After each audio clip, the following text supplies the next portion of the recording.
नमस्कार दोस्तों, आपका स्वागत है अपने YouTube चैनल पे क्षितिज लेट्स लर्न। आपका स्वागत है। हम क्वेश्चन एंड आंसर कर रहे हैं, तो अपन क्वेश्चन आंसर कर रहे हैं। तो आज का जो अपना टॉपिक है वो आज का टॉपिक अपना रहने वाला है question and answer challenges of teaching English language difficulties. आज अपन क्वेश्चन और आंसर करेंगे challenges of teaching English language difficulties के।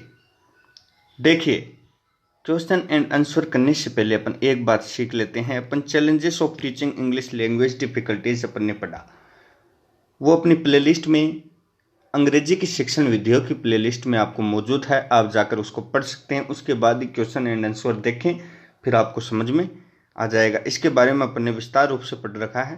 प्रश्नों की तरफ ध्यान देते हैं। देखिए, पहला प्रश्न अपने सामने है। The main challenges in teaching English are. The main, देखिए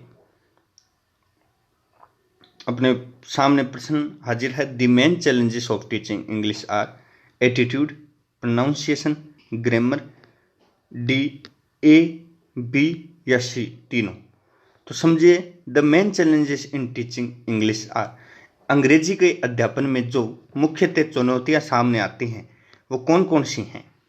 एक एटीट्यूड है, प्रोनाउंसिएशन उच्चारण है, ग्रामर व्याकरण है, या A plus B plus C यानी तीनों।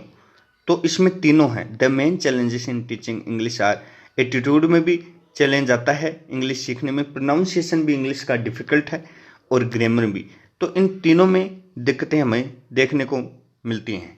तो the main challenges in teaching English are attitude, pronunciation, grammar. तो इसमें अपन डी अपना आंसर होगा। क्या होगा? डी, क्योंकि इसमें अपने तीनों आएगा। एटीट्यूड भी आएगा, देखिए आप, एटीट्यूड भी आएगा, इसमें एटीट्यूड भी आएगा, प्रोनाउंसिएशन भी अपना होगा,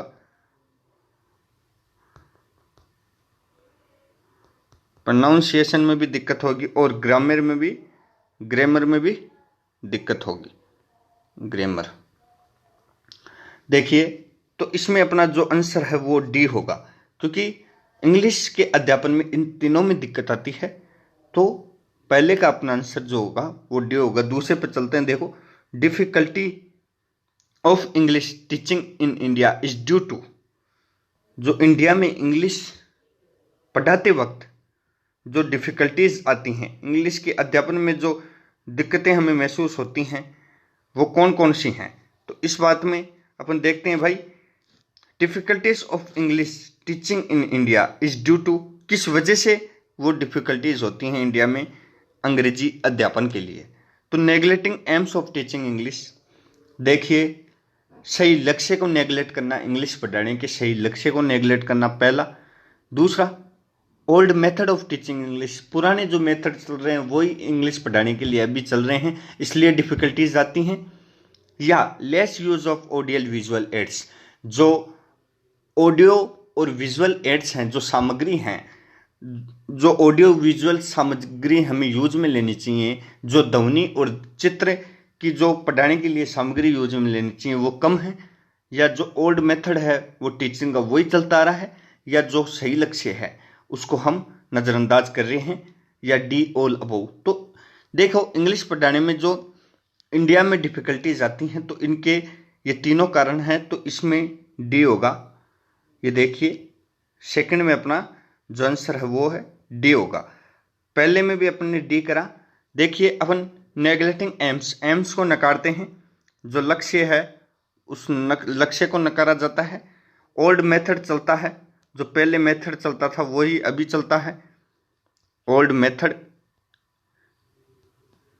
ये देखिए, ओल्ड मेथड चलने में आता है। और less use of audio visual aids, और ऑडियो विजुअल एड्स का कम प्रयोग होता है, ऑडियो विजुअल एड्स का प्रयोग कम होता है।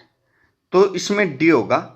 पहले में भी डी। 2% अपन ने देख चुके हैं। तीसरे पर चलते हैं। लैंग्वेज है, लैंग्वेज क्या है, भाषा क्या है। भाषा गेस्चर है, लैंग्वेज इज ए गेस्चर, भाव है, संकेत है, या फीलिंग अनुभूति है, या स्पीच कथन है, या साउंड ध्वनि है। तो लैंग्वेज है स्पीच, वाणी, कथन।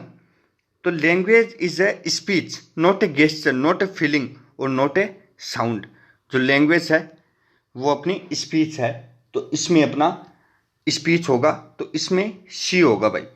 देखिए language is a speech, language is a speech not a gesture. ये देखिए 3 प्रश्न अपन ने कर लिए।